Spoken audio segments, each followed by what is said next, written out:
for joining us on another episode of Toonami Pre-Flight, our 34th episode. I am Gil Austin. I'm Jason DeMarco. And today we have a very thematically centered show for you. We're going to be talking the show Reboot. We're going to be talking about our favorite TV show and movie reboots or remakes. Yep. I think I did mostly remakes, not reboots. But anyway, we have an episode of The Bloom Room. We have Dana doing another episode of DanaCon from, what's the name of the con that she's going to? Mondo Fest, and she's also at Fantastic Fest. Remind me, it's Mondo Con and Fantastic Fest, but that sounds right. She's attending two different festivals in Austin, Texas. So a dual-layered DanaCon. It's layered. It's two sides of a coin, perhaps. But we have a sneak peek for our goodie, a music video by... Is it fair to call him friend of the show? I don't think he's ever been on Toonami. Lil Fuchs, a.k.a. Adam Fuchs, who's a personal friend of ours, a music bro, a director, and an Adult Swim employee. Works on Fish Center. Many hats that kid wears. But his director name... He does them all very well. His director name, if you're ever looking for his work, is Lil Fuchs, and that's the video we're showing. So let's get into some Reboot, the TV show Reboot. Reboot! Which... Rebot. Looks like a weird name when you write it out. That's one of those ones that I feel like is spelled wrong. Reboot's an interesting curio because it was the first fully animated CG series. And in fact, the creators of the show worked on that Dire Straits video, Money for Nothing, which was one of the earliest uses of CGI that most people remember. What do you think the percentage of Toonami Pre-Flight viewers who have seen that video is? Low. I mean, if they've seen it, sure, but they didn't know it was anything. Like, it's old. So anyway, back in the day, it was an incredible challenge to try to pull off a half an hour of CG. In fact, it's still quite a challenge, but much less so. And these guys spent a couple years developing this show, which was Canadian. And premiered we won't hold that against it. Premiered on ABC, I think, in '93. And we didn't get it to Toonami until much later. We aired it in '99 to 2001, and then a little beyond that on Midnight Run. But it was on ABC, and then got canceled after one season, and then they sort of changed the way the show was, and it got a lot darker because they didn't have the standards and practices restrictions, and they hated ABC. There were all these in-jokes in the show about how ABC sucked. And then they went into syndication for another season, another 2 seasons, and then it came to Toonami, and then they did They did 2 movies, which were then chopped up into 8 episodes, and we aired those 8 episodes as like the final season 4. And I think people remember Reboot fondly because it was one of the first shows that sort of dealt with. It was like back in the days where like virtuosity, like going into the net was like this, whoa, man, like before the Matrix sort of rewrote all that. Kind of Sword Art Online's great-grandfather. Yeah. It was like Lawnmower Man, like all those old movies. I saw Lawnmower Man in the theater. Me too. That's what that was back in the day. Everyone was like, what if you could be inside the net, bro? Like it was, So there's a whole backstory that gets really, really convoluted in a good way if you're a fan, in a bad way if you're not. But what I do like about Reboot is that it started off this light, fun kids show, and then basically Mainframe, the world in which the characters exist, gets destroyed. Like the bad guy basically wins, and the mainframe is like ruined. And then the show becomes them sort of. It's like fast forwards years later, and there's a time jump, and there's like. They're these freedom fighters now, whereas before they were like heroes, and then it gets like darker. And then that got remade into the new Tron movie that is basically the exact same plot. Yeah, but I think that, it never did a lot for me, but I like that we got to show it just because there aren't that many shows that were CG, and we showed a couple of them. We showed Johnny Quest, which is another early CG show. We showed Beast Wars. And I just, Toonami was so much CG based and still is that it was good to us to be able to represent CG a little bit. Toonami known for its traditional Canadian action cartoons. What did you think about Reboot? I mean, looking back on it, watching it, I don't think I would rewatch it now, but at the time watching it, I liked it. I didn't love it. It wasn't like my favorite show to work on, but doing spots and using it for stuff. I mean, I definitely thought it was a cool look, and even though we got it relatively late, especially considering the leaps and bounds that 3D animation was making at that time, like it never felt like, it was more like, I mean, I liked it way more than Johnny Quest, which I hated. Did you like the original Johnny Quest?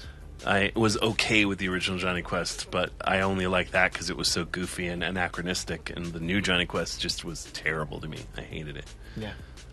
But so why don't we show a couple? We have a couple promos that we made back in the day for Reboot. I believe I made the Reboot promo, at least the first one, because we used the phrase Deus Ex Machina, and I had to look up the meaning to make sure I was pronouncing it right. Like, I knew what the phrase meant, but I wasn't sure how to pronounce it right. I was like Deus Ex Machina. Like, you don't want to say it wrong.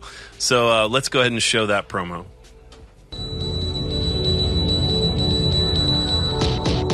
The battle between good and evil is high tech.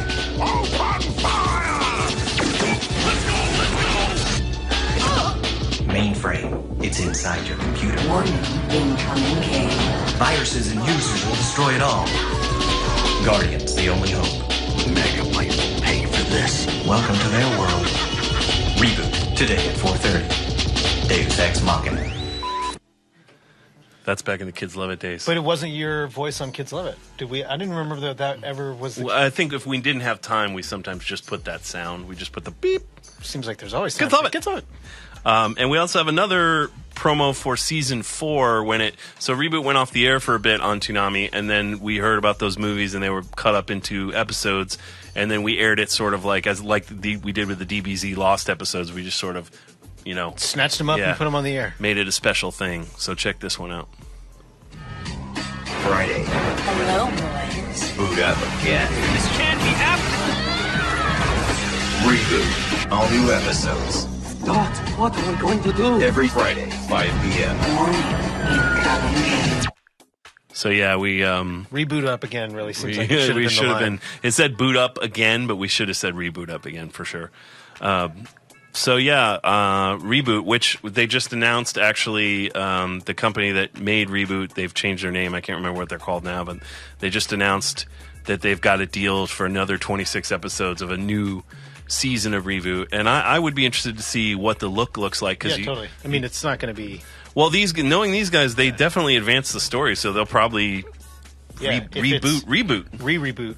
A reboot of Reboot. Do you think that there's anything about the way Canadians pronounce about that we're saying reboot wrong this whole time? Well, maybe we should be saying Rebout? reboot instead of reboot. Reboot. I don't know. Maybe we're getting off on a little bit of. All a right. Well, tangent if you're a Reboot fan, you're in for some good times because there's going to be more episodes. And if you haven't seen Reboot, I'd say it's worth a watch if you like the idea of computer programs being alive and living in the net and like that kind of fantasy world. It's not something I want to watch again, but not a bad show. Sure. That's a ringing endorsement from Toonami Pre-Flight. So why don't we, on that subject, go to our favorite remakes or reboots. Some of our favorites. Yeah, some of our favorite. Yeah, I think at this point people get the concept. At least I hope. If they don't, tough. So I'll start. So there are many good remakes and reboots. I'm not sure what constitutes something as a remake versus a reboot, but I would consider a reboot more of a continuation. Like, I feel like reboot is a different way of telling the story, whereas a remake is more true to the storyline and plot it over of the... again. Yeah, that might make sense. So I'm not sure what my first choice is, but my first choice is The Departed, the Martin Scorsese film from a few years back, starring... That is a weird piece of art. Starring extreme close-ups of men's faces. I wish we could zoom this camera and just do the rest of this segment like that. But The Departed is a remake, I guess I'll go with. I would say so. Of a series of Hong Kong films called Infernal Affairs, which was actually a trilogy. So The Departed was from 2005, Infernal Affairs was from 2002, the original. And it ended up being so popular that the Infernal Affairs actually came to the U.S. from Miramax, and then they made it into a trilogy. There was a sequel, and then the third film was like split between being a prequel and sort of a sequel as well. They created a whole backstory. So for me, it's crazy because the Infernal Affairs is an awesome movie. Like, when I saw that movie and I heard they were remaking it, even with Scorsese's name attached, I was like, there's no way it's going to be better than Infernal Affairs. Like, why even bother? The movie just came out. There's no way they could make it better. And I think they did. I think they localized it to Boston. They got a shit ton of amazing character actors. They got a really good scriptwriter to write some really good hard-boiled lines. And then they kept... Most of the main plot is the same, but they just completely redid it to work for an American, a Boston cop. Yeah, and of course, Jack Nicholson plays basically Whitey Bulger in this movie. And so I think that's why they set it in Boston anyway, because they wanted a guy who was playing both sides, the FBI and the mob, and Whitey did that in real life. So let's check out the trailer for The Departed, and then we'll talk a little bit more. When I was your age, they would say we could become cops or criminals. What I'm saying is this. When you're facing a loaded gun, what's the difference? This is not the regular police. This is the state police. We are an elite unit. This is who we're after. Frank Costello. You won't be paid as a regular cop, but there's a bonus involved. So what do I do? You will not ever know the identity of undercover people. You have anyone in with Costello presently? Maybe. Do you know who I am? Maybe not. When I had my associates search you. That was quick. Think he's dead already? Get your hands off me! I think we could work something out. We are all convinced that Costello has at least one mole inside the Special Investigations Unit. There are parts of my job I can't talk to you about. Man, you are trouble. You don't know the half of it. You better get organized, quick. Hey, last time I checked, I tipped you off, and you're not in jail. Getting the feeling we got a cop in my crew. Sooner or later, he's gonna find out who I am, and he's gonna kill me. I can get the rap. You just gotta let me do it my way. If you don't, it won't be me who pays for it.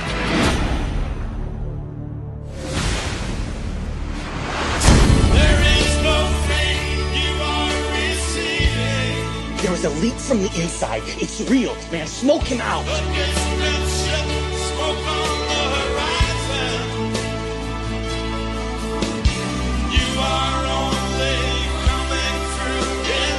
You're lying to me. There are things you don't want to know about. What are you waiting for, honestly? I mean, do you want him to chop me up and feed me to the poor? Is that what you guys want?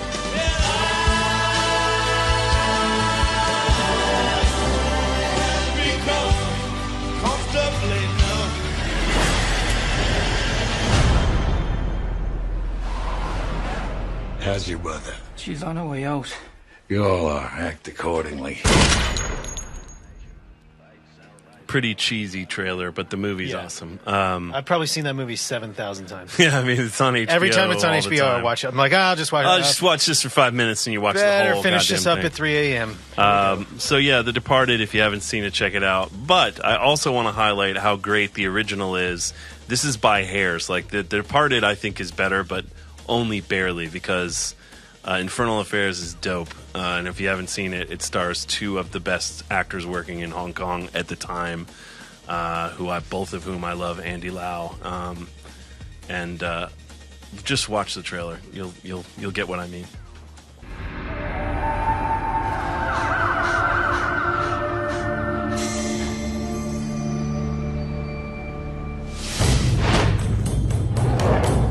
Years ago, two friends became the best cadets on the force. One went undercover to infiltrate the mob. The other is a highly respected officer, but his true loyalty belongs to the crime lord. Now, they're both out to uncover the traitor among them. They know he's dangerous. They know he's deadly. What they don't know is that they're hunting for each other. The New York Times raves it's dazzling, riveting, a blistering thriller.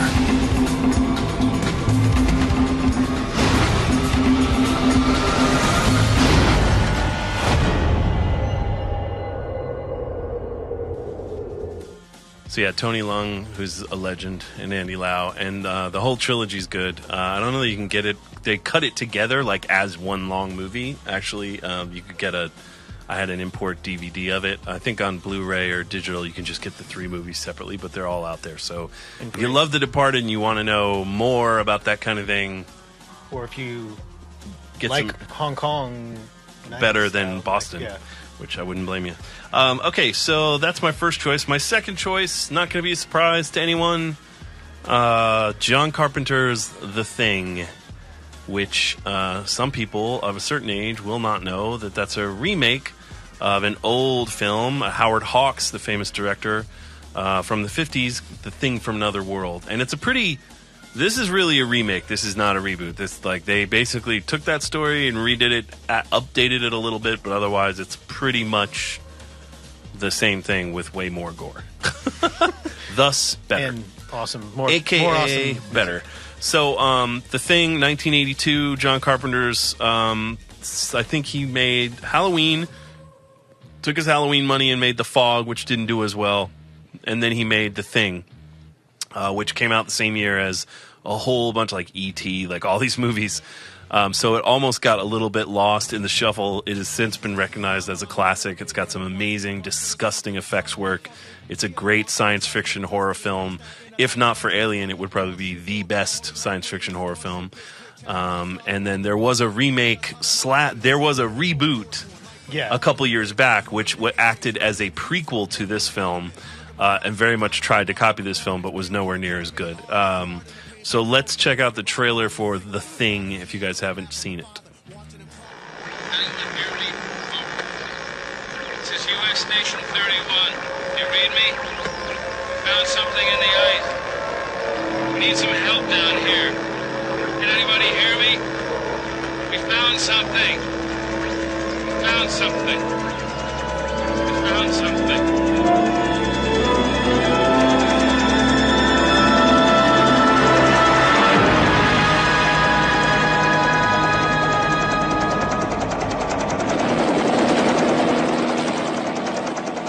12 men have just discovered something.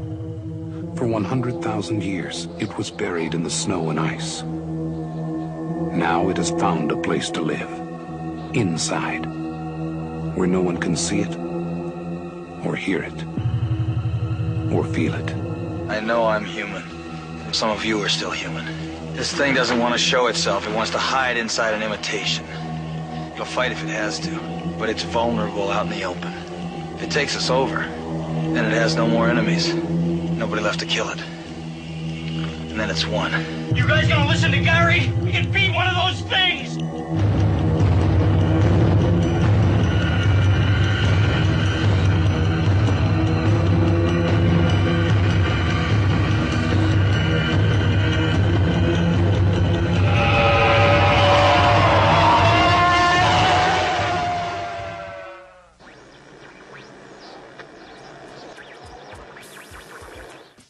Actually, a good trailer, too, for 82. Like, they do a good job building it up to be creepy and just you don't really know what's going on.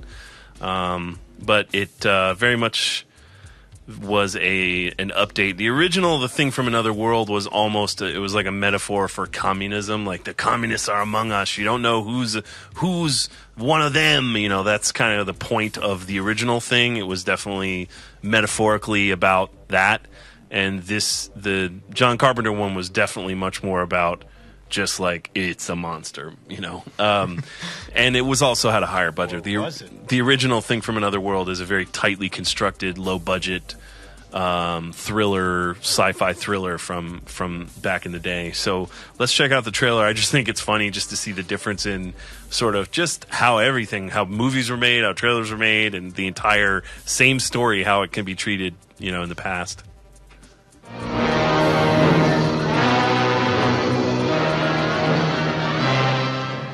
The Thing from Another World. This is the spot where it was first seen, and these are the first people who saw the Thing. How did it get here? Where did it come from? What is it? That thing's alive, sir. I saw it. I shot at it. I hit it. I know it. Nothing happened. It just kept coming at me, making a noise like a cat mewing. Captain, it was awful. If you could have seen those hands and those eyes. Captain, you've got to do something about it. You've got... Is it human or inhuman? Earthly or unearthly? Baffling questions, astounding questions that not even the world's greatest scientific minds can answer. Gentlemen, do you realize what we've found? A being from another world, as different from us as one pole from the other. If we can only communicate with it. See? What happened, Doctor? In the greenhouse, I was working. I couldn't see. Yeah. Then a blast of cold air, and I heard Olson scream. Come here. Get in the corner. Now hold this in front of you. Stay by the light switch.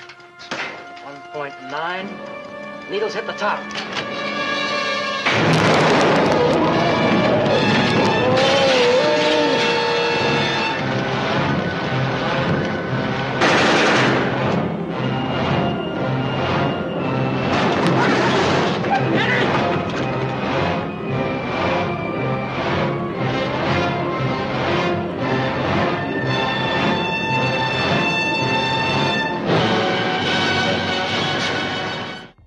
So yeah, Never saw that, It's but pretty awesome. Crazy how it looked like it's. Yeah, you can totally tell that the new thing definitely took a lot of. I mean, they remade that movie. Lots of water glass throwings and whatnot. So then my final choice is a movie that was recently re-released, but is from 1977. William Friedkin's Sorcerer. Sorcerer is a remake of a famous French film by director Georges Clouzot, I think his name is. And his film is called The Wages of Fear. And it's about these guys who work at a site in Africa, South America, driving trucks filled with nitroglycerin for use in oil mining. And they have to drive these trucks, these rickety trucks up these mountain roads, and the slightest bump will cause them to explode. So they get ex-cons and desperate people to do this job. The Wages of Fear is like whoever gets there first gets the money. The other crew gets like a quarter of the money. So they're literally racing. It seems like a Nat Geo show. Yeah, they're literally racing to get to this thing and risking their lives for money because they're totally desperate. So Sorcerer, William Friedkin, after he did The French Connection, won all those Oscars. He took all his money and he went down to South America and he lost his mind and made this amazing movie that nobody saw. It totally flopped. Nobody wanted to see it. Starring Roy Scheider, the man. The soundtrack is from Tangerine Dream. It's one of the very first scores that use electronic music, so it's somewhat ahead of its time.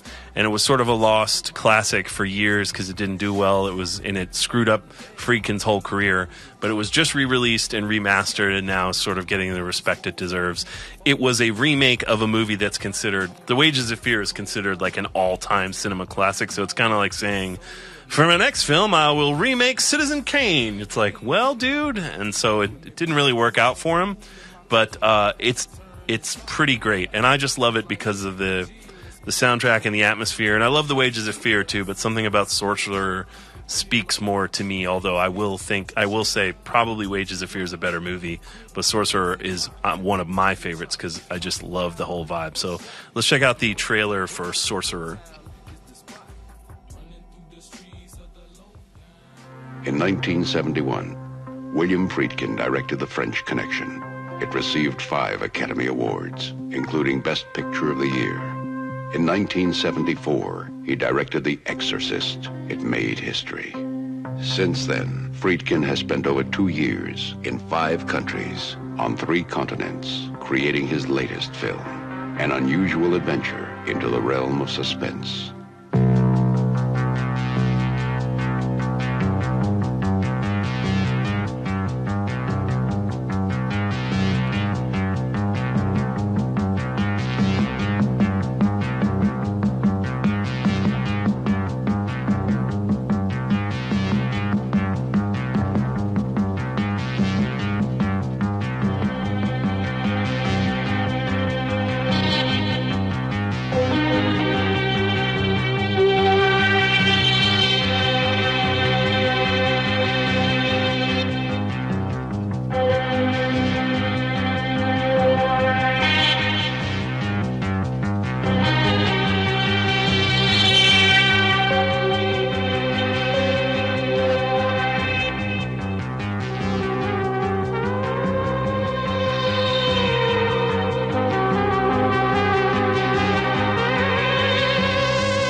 condemned by their past, robbed of their future, trapped in a life that was also a death. 4 men take an incredible chance, face an impossible challenge, and risk the only thing they have left to lose.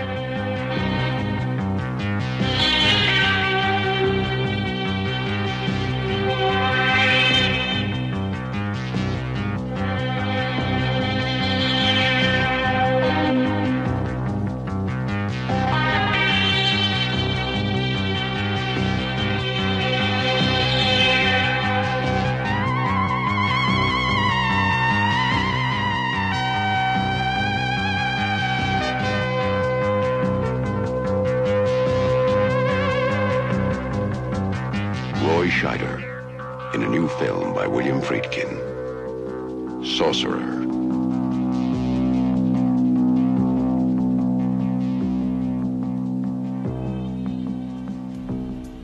So there's a lot of reasons why it probably didn't work, because it's called Sorcerer, which doesn't make any sense for no reason, and Roy Scheider was not necessarily a bankable star in that way to carry a movie like that, and also it stars a very international cast. So, like, I can understand, but I think it's an amazing movie. And now it's been remade into all the Fast and Furious movies, and it's a huge international... The next Fast and Furious is going to be driving around dynamite. So let's check out the trailer for Wages of Fear, so just so you can see the difference.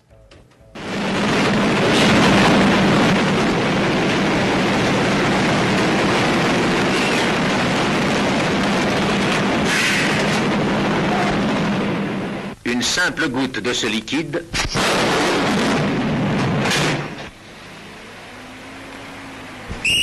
Quatre hommes vont jouer leur vie au volant de ces camions.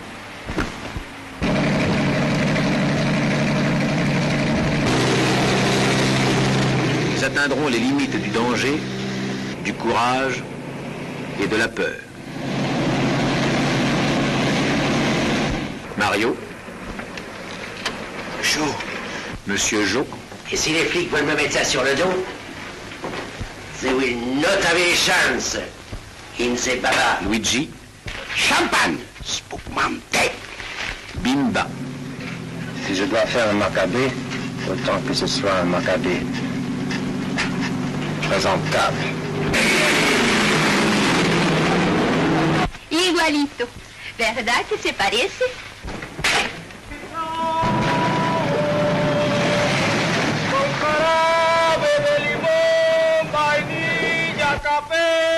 Une ville d'Amérique du Sud écrasée par le soleil.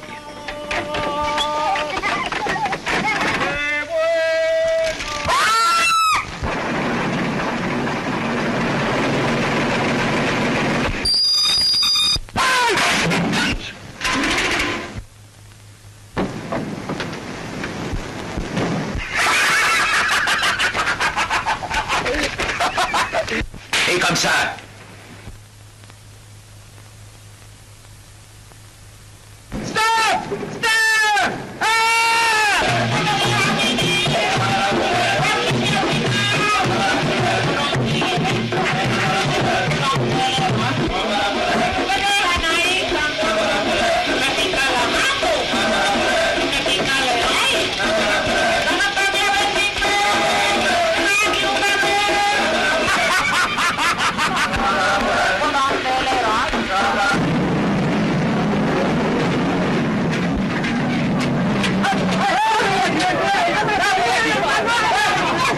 Cachez-vous donc!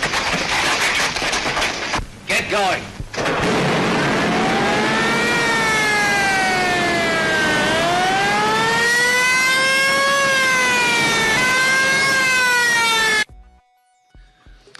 Do you think the Super Mario Brothers were the inspiration? Yes, I think Mario and Luigi were his naming conventions. Yeah. But yeah, so those are mine. I've seen Sorcerer. I've never seen The Wages of Fear. Wages of Fear. It's worth seeing. Look You got to cool. be able to sit through a long black and white movie and subtitles, but I speak French, so it's good. Oui. Mon Dieu. Deco. So now transitioning back to my native tongue of English, some of my favorite reboots and remakes. Up first is Scarface, which is the 1983 Brian De Palma film about doing a lot of cocaine and being the man, and then losing your mind and killing everybody. Like you do. Happens. A remake of a 1932. 32. Yep. Also named Scarface movie with less cocaine, but not, I guess, less violence, but not as graphic. Not as internationally renowned by all hip-hop stars as their favorite Yep. movie of all time. But we have the trailer for the Brian De Palma, Brian De Palma Scarface, and then a scene from the other Scarface movie. So let's watch the trailer first. Okay, so what do you call yourself? Huh? ¿Cómo se llama? Antonio Montana. And you? What you call yourself? Where'd you learn to speak the English, Tony? In a school. And my father, he was from the United States. Yeah, just like you know. He was a Yankee. He used to take me a lot to the movies, you know. I learned. I watched the guys like Humphrey Bogart, James Cagney. They teach me to talk. I like those guys. I always know one day I'm coming here, United States. 1980, Miami. They called it Little Havana, where the American dream had a price tag, and only one man in a million was hungry enough to pay. This country, you gotta make the money first. Then when you get the money, you get the power. Then when you get the power, then you get the woman. Scarface.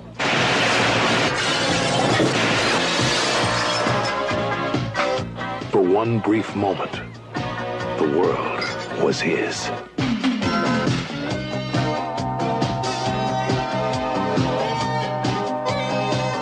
A chick he's with. She like me. You must be kidding. What you talking about? That's a Cadillac. How do you know? The eyes, Chico. They never lie. Man, that's the boss's lady, okay? I am the boss. That guy's soft. I like you, Tony. There is no lying in you. Here's to the land of opportunity. We do business together a long time. I know the street. And I'm making all the right connections. Remember I told you when you started, the guys who last in this business are the guys who fly straight. With the right woman, there's no stopping me. I could go right to the top. The word on the street, Tony, is you're not a small-time punk anymore. Supreme Court says that your privacy can be invaded. You shoot the house this month? You're spending a lot of money on this counter surveillance. We're doing 10 million, 15 million a month. Come on. Now that's serious money, you know? Your bank boys gotta come down a bit. Who else can you trust? That's why you pay us what you do. You trust us. You're in good hands with us.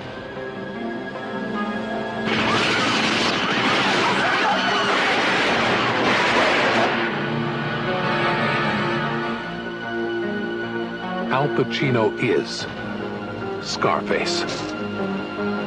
He loved the American dream with a vengeance. Al Pacino, Scarface.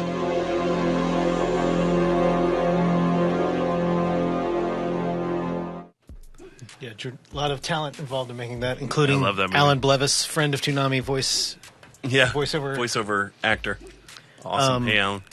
Yeah, that was pretty much the Reader's Digest condensed version of Scarface. Of the movie. If you haven't trailer. seen Scarface, you really only missed the most iconic scene that you probably have already seen if you didn't even know it.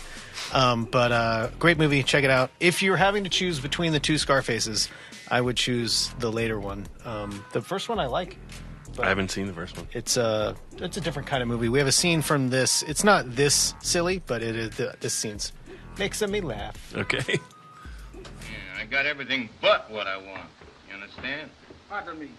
Telephone for Mr. Camonte. Hey, Dose. Go see who it is. And get a name.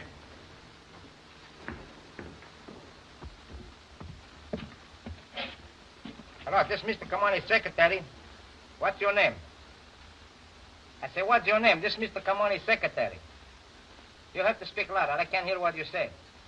That's too loud. That's too loud. Talk lower. Hello, please.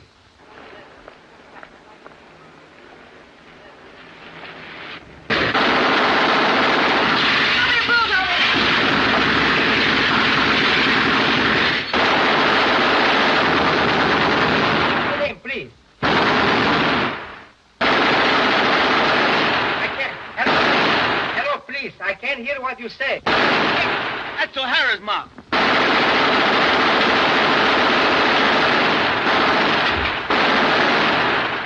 I can't hear what... I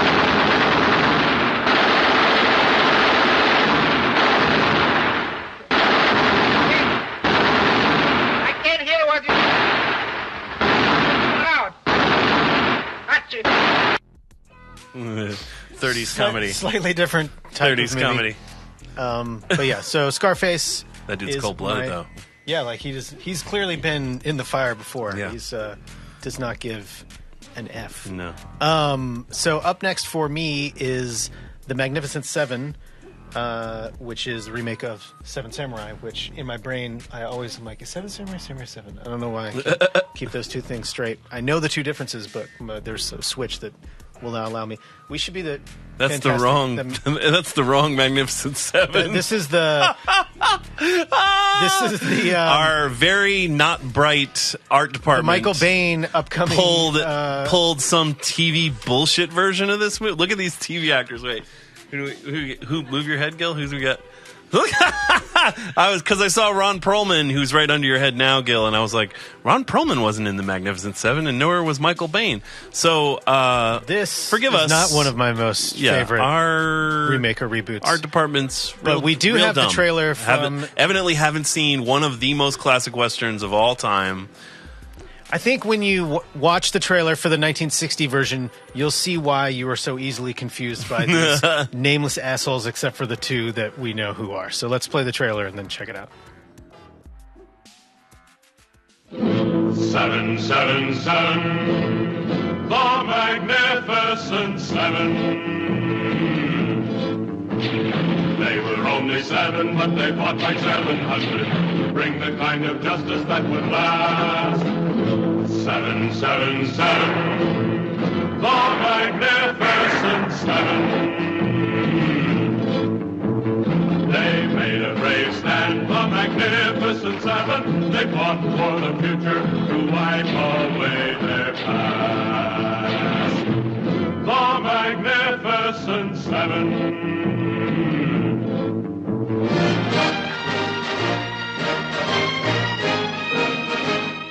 Ride on. Right on. Somehow I don't think you solved my problem. Solving your problems isn't in our line. We deal in lead, friend. So do I. We're in the same business, huh? Only as competitors.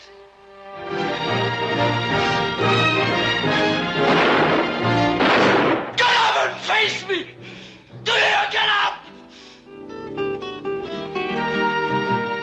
Look what I found.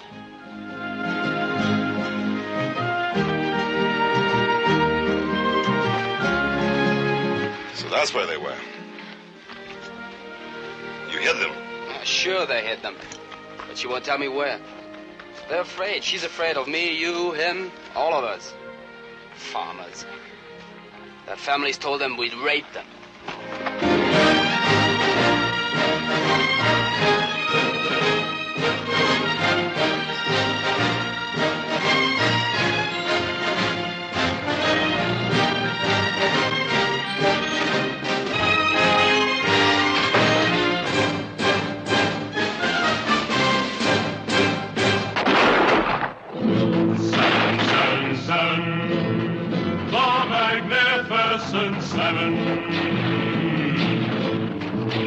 They were only seven, but they fought like 700 to bring the kind of justice that would last. They made a brave stand, the Magnificent Seven. They fought for the future to wipe away their past. 777, the Magnificent Seven. The Magnificent Seven. They just had a guy do a jingle, and he Hey, just went, what are we recording today? I don't know. It's there for, are seven guys doing seven things. Magnificent Seven. Seven guns or maybe more. This is Yul Brynner, and that's Charles Bronson. Where's Steve McQueen in here? I don't know. I'm blocking Steve McQueen. I love the Magnificent Seven. Yeah. I feel differently than you. I think the Seven Samurai is the better of these two films, but I do love the Magnificent Seven.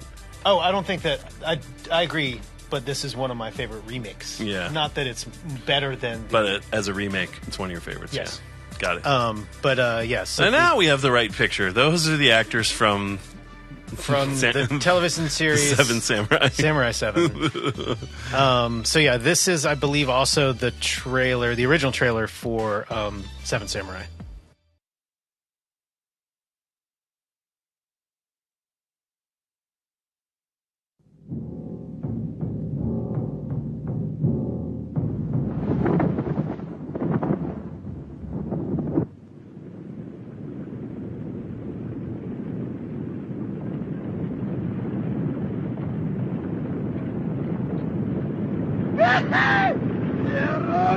Get!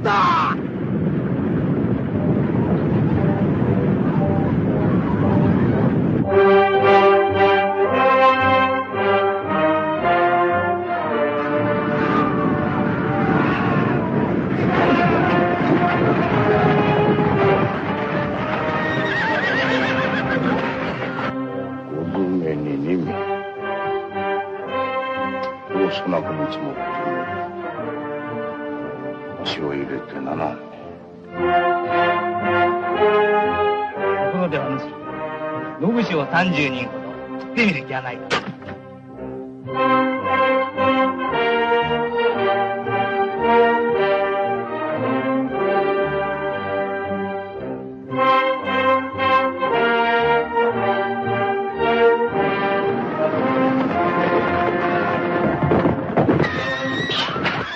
丸は俺たちだ。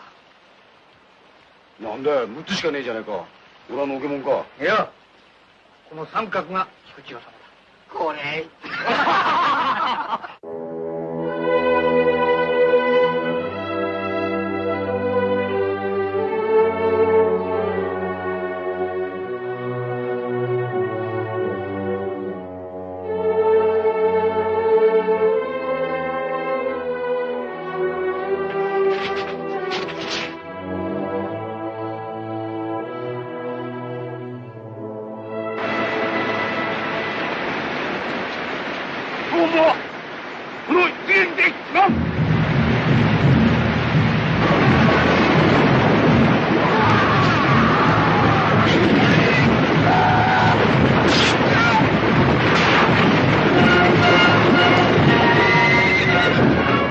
黒澤明が描く壮大なる叙事詩、世界中を沸かせたあの興奮が再びスクリーンによみがえる。7人の侍、最後の公開。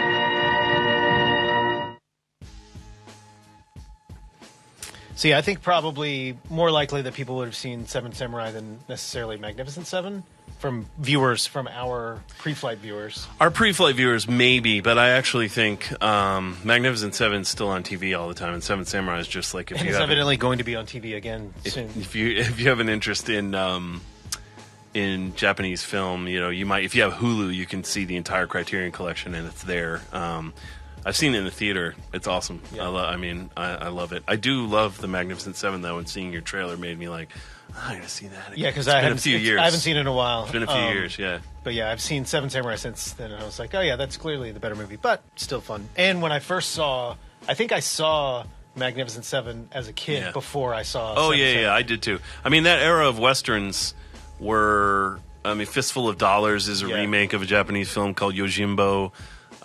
There were a lot of Westerns in particular that were remakes. George Lucas has said Star Wars is somewhat inspired by an Akira Kurosawa film called The Hidden Fortress. Yeah, so mostly I can't remember the princess, them kidnapping the princess, and the characters of Han Solo and Chewie, and then also R2 and 3PO. But we'll get into Asian-inspired / stealing movies in episode 47. So let's go to the Facebook. I got one. Oh, you have one more? Oh, I thought. All right, sorry. No, so sorry about that. We'll try to my bad. Pick up the pace because Jason's in a hurry. No. Sorry, I totally forgot. My bad. This is I do like the. This is Let Me In is my remake, which I like a lot. I like Let the Right One In more. I like Let Me In more, actually. I did not think I was going to like Let Me In at all. Me too. I had no desire when it came out. I was like, what? Because it's really soon after. It came out it was like 2 years, but not even. Yeah. It was like a year and a half. But so let's run the trailer for Let Me In first, and then we can talk about both of them. As some of you may have heard, there was an incident last night. One of your recent graduates here was killed. In the meantime, we need you all to be on the lookout for any suspicious activity.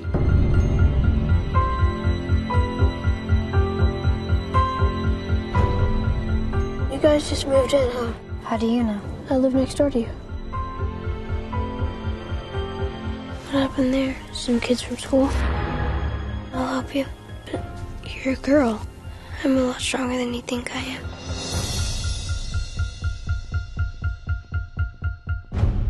Can you hear me through the wall? Only sometimes.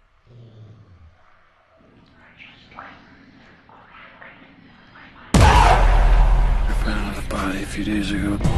Victim completely drained of blood. Please don't see that boy again. Where's your dad?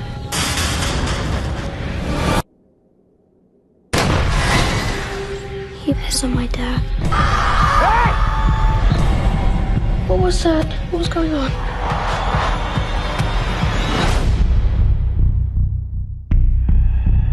Hello?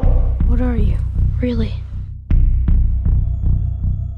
I need blood to live. Hey there. You okay?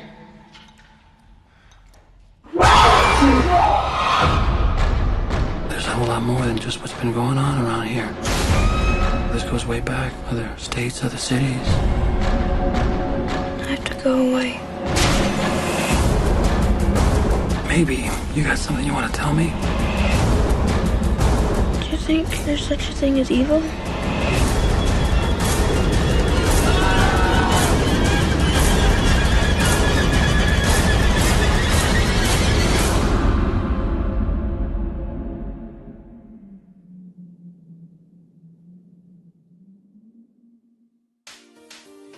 Yeah, that movie's awesome. I love that movie. I actually was the same way. I was like, this can't possibly be better than Let the Right One In. And I read the book of Let the Right One In. Yeah, me too. And I felt the same way that I felt about Hannibal. I was like, what? Like, why would you possibly choose that to redo now? Right. And I was wrong both times. Yeah, so same way I felt about The Departed. The two times I've been wrong. I was wrong about The Departed as well. Maybe the two times I've been wrong talking about it in the last 5 minutes. But anyway, so now let's run the trailer Which for... is Swedish.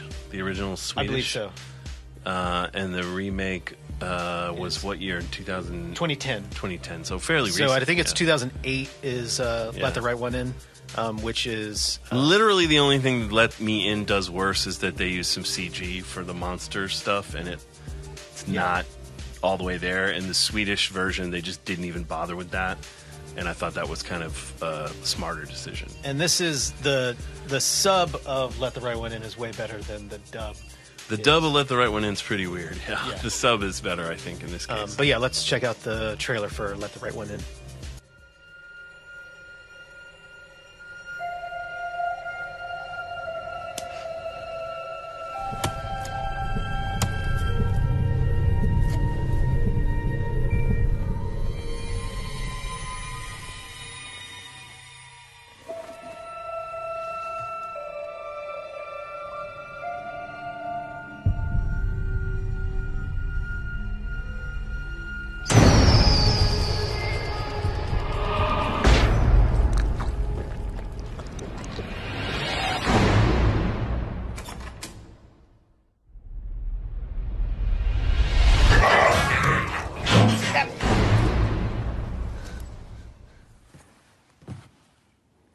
Är du vampyr? Hade du tyckt om mig ändå?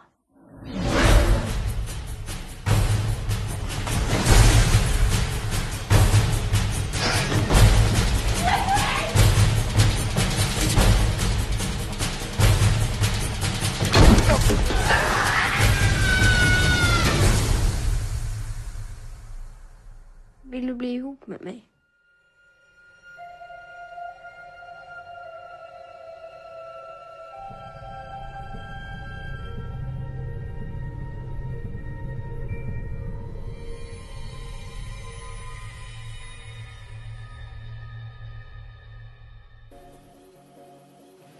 But But yeah, so it's if you haven't seen either of the movies, I think you can't go wrong choosing either one. It's sort of hard to talk about without kind of ruining what it is. So let's just suffice it to say it's a vampire movie. So flip a coin, pick one. When you're finished with it, the next day watch the other one, and you will not be upset. I might say probably my favorite vampire movie, or at least among my favorite vampire movies. That can't think doesn't star Tom Cruise, right? You forgot the comment at the end. Or Brad Pitt. Or Brad Pitt. I just love it. Typically, I don't love vampire stuff all that much. Me neither. I don't. And these movies are so great and do it in such an interesting way that it. I mean, Lost Boys, number one, without a doubt. Then it's a two-way tie for second for these two movies, and then Interview with the Vampire. Interview with the Vampire. Pulling up number third. So those are our choices. Let's check out our Facebook picks for the Adult Swim Facebooks first. Which we are going to talk generically about because we are pre-recording this and we're just assuming your choices are great. Adult Swim Facebook. Sure. I'm gonna say that these are 5 solid picks. And then don't let us down. But usually the Toonami Facebook is maybe a little bit more in line. Not always. Do you? I think that Reboot is going to be on the page. I think it's going to get. I think someone's going to make the Reboot joke. Yeah, for sure. So, let's see. So the Toonami picks, I'm guessing, are going to be a little more straightforward. But I bet there's a Reboot joke in there, and there's going to be an anime that someone puts up. I would think Samurai 7 might be because we didn't specify movies. Yeah, no. So no trolling there. That's good stuff for the first time. So and for our next segment, we want to highlight for our sneak peek with a new music video from our friend Adam Fuchs, aka Lil Fuchs. He was approached by the artist Prefuse73, aka Scott Heron. Scott and Adam have known each other for a while. We have used a bunch of Prefuse's music. Scott's a good guy. And they approached him to do a music video, and so he did this insane sort of... He wasn't really influenced by MC Escher, the artist, but it's sort of an Escher-esque... It's like a frame that keeps pushing in and new things keep revealing themselves. It's almost like a visual trick. And he based it on... some stuff around. He took photos of the neighborhood in which Scott lived in. I think he lived in Chinatown in New York, but he took photos of the neighborhood where he lived and tried to represent the neighborhood and tell a story that sort of folds back in on itself in an infinite loop. And he said it was like doing math, like it was really hard. Yeah. It's amazing. But the results, and he did it all himself in his spare time, and the results are. He's been working on it since he was 5. And the results are gorgeous. So we're going to show it on Toonami tomorrow night. But for now, you will give you guys a little sneak peek. It's already been out on the internet, so it's not a premiere. We just really like it and think it's a cool video to show. So sure.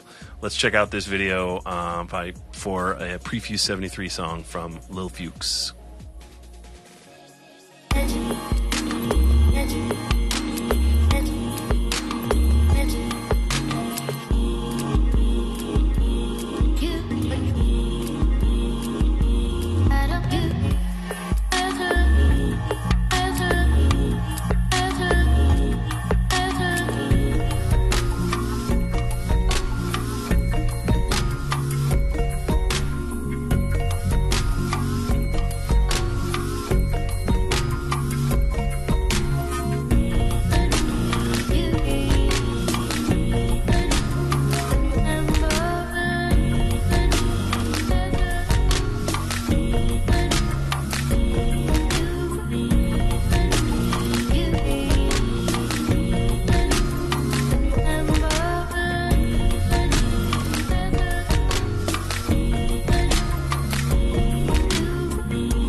Yeah. I have to say, weirdly, it almost gives me motion sickness because you're trying to focus on the things at the edge of the frame as it pushes in. Yeah, it's like I sometimes do get car sick. That doesn't normally, but that didn't bother me. I don't know what it was because I think I'm just like. It's the shifting colors too. I'm like, what's happening there? Yeah. But yeah, awesome video for an awesome track. Prefuse has a new album coming out. You'll likely hear some of that music on Toonami. So congrats to everyone involved. They did a wonderful job. Indeed. Up next is a mystery Bloom Room. We don't know what this Bloom Room is because we are pre-recording this, but we are assured it's going to be something to do with Steve talking about something. And it's going to be great because it's never not been great. So, Steve, thank you for a Bloom Room. For whatever this whatever we're about to see, and we hope it's good because we just sold it. So, let's check out Bloom Room. Howdy, y'all. This week, the Bloom Room's going to Corpus Christi, Texas. Join me, won't you?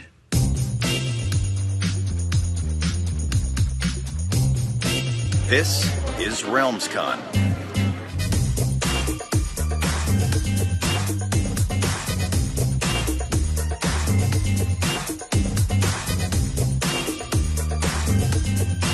What's your name? Do you have a name? Are you Vash the Stampede?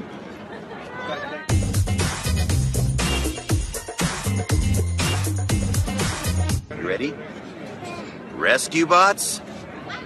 Roll.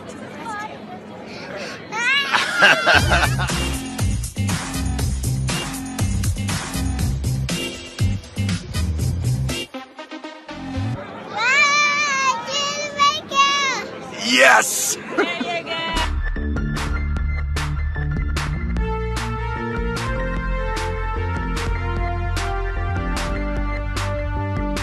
Hello everyone from Toonami, this is Celine Perales. I'd like to give a shout out to everyone, to all the cast as well as the directors and everyone else. Please keep doing what you're doing, and I hope you keep looking forward to Toonami's future, as well as the Parasite dub, as well and the others as well. And Steve Bloom, keep doing your best, man.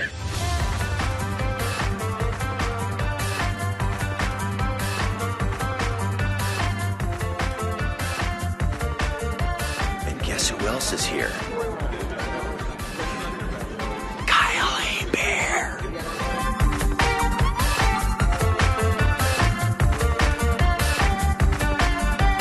I'm Alex. I gotta say, Toonami, keep doing it, man. Toonami, every Saturday, you have so many fans lining up from their hard days just to see your schedule. From Dandy to Naruto to Dragon Ball Z, you guys know what shows we want. You just keep doing what you're doing, because you guys are earning all of our hearts and you're earning all of our attentions. So you got me. You've had me for years. Keep doing your job. Awesome.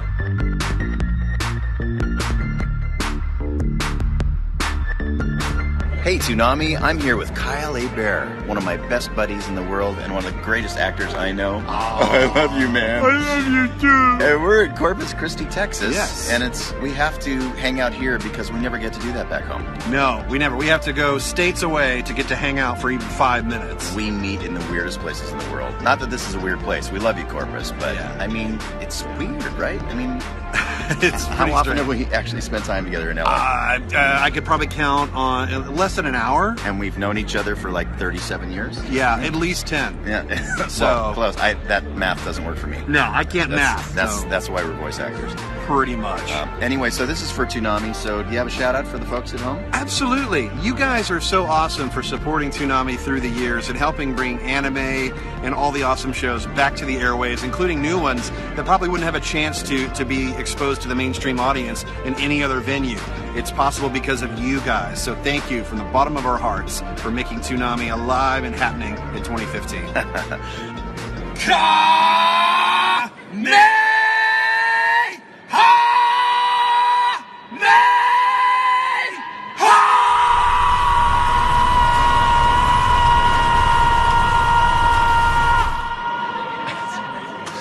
Amazing. Every bit as good as I imagined it would be. Every time. But thank you, Steve, for, again, sending us footage and taking time out of your busy day to make some stuff for Toonami fans and for us.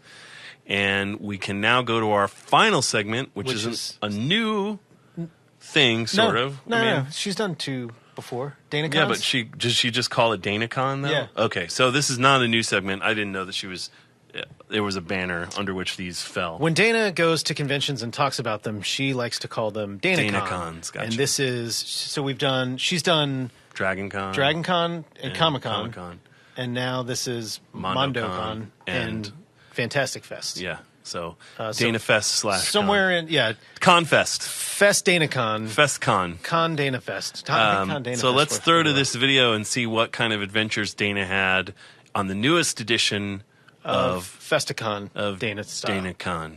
Hey everybody, it's Dana Swanson, aka @DanaIsAGirl, and this is DanaCon with a very, very special guest. This is my husband, Chris. Hi everybody. It's an inverse DanaCon. I normally know a lot about stuff like DragonCon and MomoCon.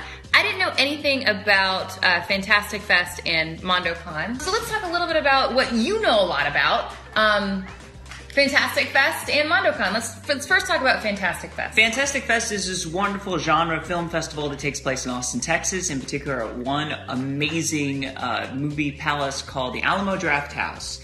You pick a bunch of movies you'd like to see, and they're mostly horror, sci-fi, western. They're all genre movies, some animation too. You pick the movies you want to see, and then they tell you what you're going to see the next day, and then you spend the entire day at the movie theater, eating there. No one talks during the movies. It's a miracle. I didn't get to go to Fantastic Fest, but I made a point to go to the Alamo Drafthouse after the fact and saw a movie just so I could feel sort of like a part of the convention. And I saw a really cool Squidbillies PSA that was telling people just to shut the crap up. No, Daddy, your truck ain't a robot. It's a movie. Sorry, y'all. So movies are kind of sacred in Austin. No, they are, because you're not supposed to talk. No. Sorry. I came in on the very last night, and I was able to go to the closing night party with you. It was in an old saloon, an old ghost town. It was in an old manufactured ghost town. It was charming, and they had an old tiny church, and they had a bluegrass band. And a guy playing a piano while a DJ was still setting up. They had people making improvised poetry on typewriters, which sounds terrible, but it was charming. Yeah, and there was Crackers the Donkey, celebrity sighting. Crackers the Donkey was wonderful. There were dunk tanks. There's a tattoo parlor, a free tattoo parlor. There was a mechanical bull that Elijah Wood apparently rode when we weren't looking. Oh, man. Frodo got down. So I got to go to MondoCon with you. Yes. And that's semi-related to Fantastic Fest, but not really. They're unrelated companies. What is Mondo? Mondo is a celebration of pop culture, in particular TV shows and movies. What they do is they redo the artwork for a lot of these properties. They have great graphic designers and illustrators from around the world do really interesting reinterpretations of the themes from the movies, and they make posters, and they also make albums now.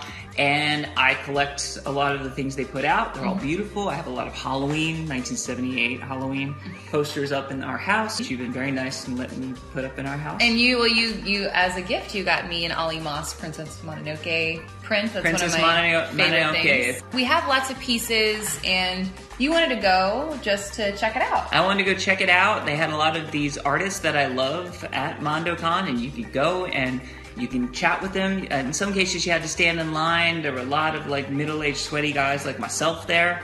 But the spirits were high, and I bought a lot of great albums, and I had a really nice time. There are a lot of illustrations, a lot of records, some clothing. There were buttons here and there. I found somebody that did a Nerve patch, a takeoff on a Nerve logo, but it was for their brand Meta. That was neat to see, a little anime inside magic for you Evangelion people. I have no idea what you're talking about. And you should. I should. You should. I wish you did. It's okay if you don't. It's okay. Different strokes, people. people. I live with Sarah, and I should know these things. So what was your favorite thing that you saw at MondoCon? What I loved about MondoCon is I got to meet some artists whose work grace our walls. And that's a rare thing. It was wonderful. Thank you for being on my segment. Thank you for having me. This is DanaCon inversion version. Thanks to my special guest Chris, and back to you, Jason and Gil. I would never be able to live in Austin, for it is incredibly warm, but I enjoy visiting from time to time. I would never be able to live in Austin because it's incredibly annoying.